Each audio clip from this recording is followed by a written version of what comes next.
La saison vient tout juste de démarrer, mais c'est déjà la panique à Arsenal, rien ne va plus et les Gunners sont prêts à tout chambouler. On en reparle dans un instant.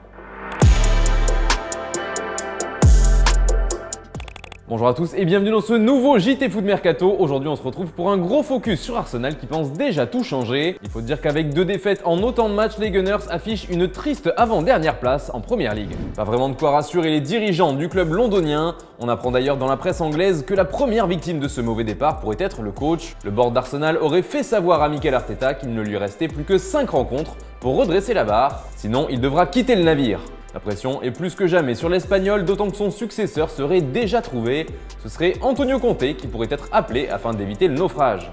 Les joueurs ne sont pas épargnés non plus, il va y avoir un gros ménage à Arsenal. Les indésirables vont être poussés vers la sortie, 5 sont particulièrement pointés du doigt, à commencer par Hector Bellerin. Son nom a été évoqué un peu partout cet été du côté de l'Inter pour remplacer Hakimi ou encore au Barça en échange d'Emerson. Une opération du même type a aussi été annoncée mais à l'Atlético de Madrid contre Kylian Trippier.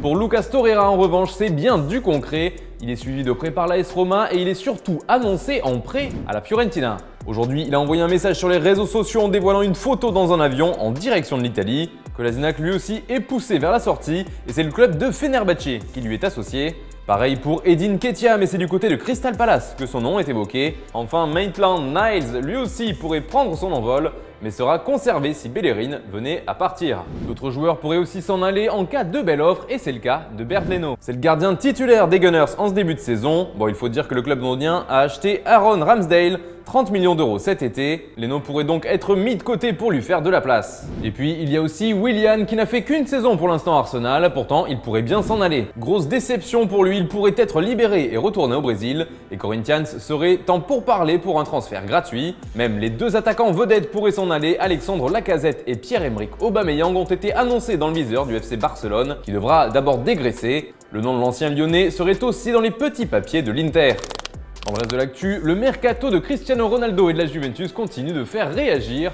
Toute la presse transalpine ne parle que de lui, mais cette fois, c'est de son présent dont il est question. D'après le Corriere dello Sport, Massimiliano Allegri aurait annoncé à CR7 qu'il ne comptait lui faire aucun cadeau s'il restait à la Juventus et qu'il ne serait plus intouchable. Les privilèges de Cristiano Ronaldo, c'est fini. Allegri se réserve le choix de débuter une rencontre avec son numéro 7 sur le banc et il n'hésitera pas à le remplacer en cours de match. West Ham aurait trouvé le successeur de Jesse Lingard en France et plus précisément du côté de Lille. En effet, les Hammers auraient jeté leur dévolu sur Jonathan Bamba. Mais attention, ils ne seront pas les seuls sur ce dossier puisque l'Atalanta et le Bayer Leverkusen sont également sur le coup. Toujours en France, Adil Rami pourrait faire son grand retour dans l'élite, oui.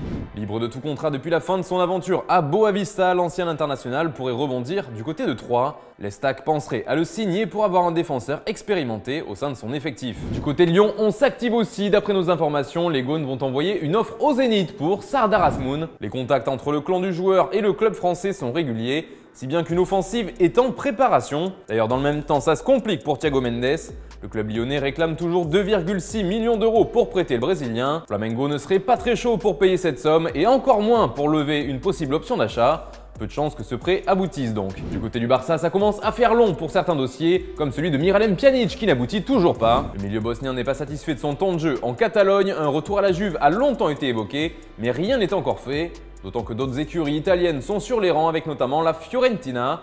Il s'agirait d'un prêt mais la Viola ne serait pas prête à payer le salaire entier de Pjanic, qui marche tout de même à 6,5 millions d'euros par an. Le Napoli et l'AS Roma eux aussi s'intéressent à un prêt de l'ancien joueur de la Juventus. L'Olympique de Marseille a officialisé le retour de Paul Lirola. L'Espagnol de 24 ans s'est engagé pour 5 saisons avec le club phocéen. Le montant de la transaction serait d'environ 12 millions d'euros. Federico Valverde prolonge au Real Madrid. Le milieu uruguayen est désormais lié à la Casablanca jusqu'en 2027. Ante Coric quitte l'AS Roma. Il est prêté du côté du FC Zurich pour cette saison. Voilà, c'est tout pour aujourd'hui. Merci de nous avoir suivis. On se retrouve dès demain pour un nouveau JT. Quant à moi, je vous souhaite une excellente soirée.